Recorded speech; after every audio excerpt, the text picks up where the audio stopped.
This is the story of a single devastating 24-hour window that exposed the crumbling foundation of the Sussex Empire. What looked like a standard philanthropic appearance in Switzerland was actually a staggering display of moral contradiction, culminating in a visual humiliation that the internet will not soon forget. In less than a day, an attempt to reclaim the moral high ground turned into a masterclass in commercial desperation. By the end of this analysis, you will understand exactly what happened behind closed doors in Geneva. We will unpack the psychological reality of that ill-timed social media post, why the empty streets outside the venue carry a devastating, deeper meaning, and how this specific public relations collapse has triggered a quiet but permanent fracture inside the Montecito gates. To understand the sheer gravity of this misstep, we first have to remember the golden era of this brand. Just a few years ago, this was a couple that commanded global attention effortlessly. They stepped away from the British monarchy armed with immense privilege, unparalleled public goodwill, and corporate deals worth tens of millions of dollars. They were positioned as the modern progressive alternative to an ancient institution. Their narrative was tightly controlled, their appearances were blockbuster events, and their cultural capital seemed limitless. The world was watching, waiting, and for a long time buying into the illusion of their absolute power. They possessed an undeniable aura. When they spoke, the media stopped. When they traveled, cities shut down. But as the years progressed, the reality of sustaining a billionaire lifestyle without billionaire liquidity began to set in. Maintaining a sprawling estate, funding top-tier security, and sustaining a massive public relations machine requires a staggering burn rate. The initial wave of explosive interviews and tell-all documentaries dried up. The public grew fatigued by the constant weaponization of victimhood.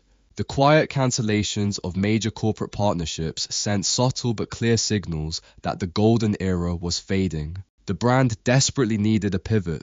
They needed to transition from royal exiles, offering family grievances, to global thought leaders offering profound solutions. They needed undeniable legitimacy. This is the exact context that makes the Geneva trip so critical. The World Health Organization Summit was supposed to be the ultimate rebrand, a return to the global stage with absolute authority. The schedule was set for a keynote address at a high-profile memorial dedicated to the victims of digital harm. The topic was the profound dangers that social media poses to vulnerable children. It was a flawless strategy on paper.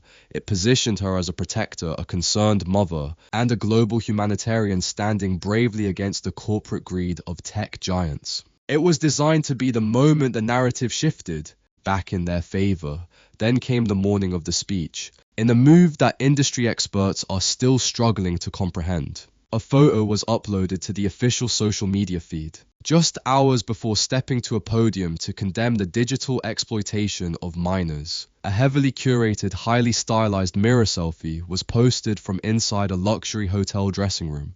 In the frame was her young daughter presented to millions of strangers online, accompanied by a casual caption about a little helper. The hypocrisy was immediate and breathtaking. You cannot easily market yourself as the ultimate shield against the dark forces of social media, while simultaneously using your own child as digital content to drive engagement on the very same platforms. It was a staggering moral contradiction. This was not a simple oversight or a scheduling error by a low-level assistant. It was a revealing glimpse into a profound disconnect between the noble narrative being sold and the digital reality being lived. It highlighted an underlying commercial desperation, a relentless need for likes, attention, and relevance that completely superseded the message of the very cause she was flying across the world to champion. But the true devastation of this day was captured in the visual evidence at the venue itself. When you strip away the carefully curated press releases and the glossy photographs distributed by their own team, the reality on the ground in Geneva told a haunting story. Outside the building, heavy steel crowd control barriers stood guarding completely empty sidewalks. There were no throngs of adoring fans. There was no chaotic media frenzy. Inside footage leaked by unbothered bystanders showed scattered seating, a muted reception, and a distinct lack of the elite energy that usually surrounds global royalty. At one point, a camera panned across the VIP section, capturing untouched water glasses and rows of vacant chairs. A half-empty room is a brutal metric for a brand built entirely on the illusion of global dominance. The polite but indifferent applause from European dignitaries, people entirely immune to Hollywood charm, sounded more like a dismissal than an endorsement. The contrast was devastating. Here was a woman delivering a tearful, highly rehearsed plea about the sanctity of childhood privacy, while the internet was simultaneously tearing apart the curated exhibition of her own child posted just hours prior. The public reaction was swift and forensic. Observers did not just criticize the event, they dissected the timeline. They pointed out the supreme irony of the situation, noting how the desire to project the image of a relatable, modern mother completely sabotaged the million-dollar effort to project the image of a serious global stateswoman. It was a collision of two incompatible identities, and the result was a catastrophic loss of credibility. Yet, the deepest wounds from the Geneva disaster were not inflicted by the media or the empty seats in Switzerland. The real crisis was brewing thousands of miles away, completely hidden from the public eye. While the international press was busy deconstructing the sheer tone deafness of the day, a much darker reality was taking shape behind closed doors. Prince Harry was sitting in California watching the entire spectacle unfold in real time. And what happened next in the quiet, tense aftermath of this public humiliation would cross a line from which their carefully constructed partnership might never fully recover. The silence that met her return to California was not the peaceful quiet of victory, but the suffocating stillness of a house realizing its walls are closing in. Behind the gated security of the Montecito estate, the fallout from Geneva crystallized into a monumental domestic standoff. This was no longer just a public relations failure handled by a rotating door of high-priced crisis managers. For Prince Harry, watching the immediate, forensic dismantling of his wife's credibility online was the moment the fragile peace of his exile completely fractured. What transpired next in the private quarters of their villa was a confrontation fueled by years of compounding isolation, a sharp reminder that the grand promises of their American reinvention were built on shifting sand. The timing of this disaster could not have been more psychologically volatile. The couple was approaching the 8th anniversary of their royal wedding, a milestone that historically serves as a reminder of their global impact.